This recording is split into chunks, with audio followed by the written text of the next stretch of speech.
ઇન્સ્ટામાં જોયું તો પહેલી વખત જ્યારે આ લાઈન ચાલી જો કે ગીત આપણે દિલીપભાઈ ઠાકોરનું છે પણ સુજલભાઈને લઈને હું ગીત ગાયો હતો ગણેશપુરામાં તળેટીમાં અને ઇન્સ્ટામાં ખરેખર મિલિયનો ઉપર નીકળ્યું હતું અમારા ભાઈને લઈને જ ગાયો હતો ગીતો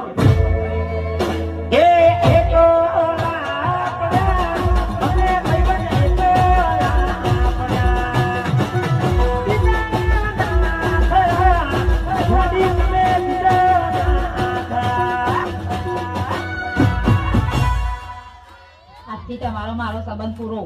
વાતો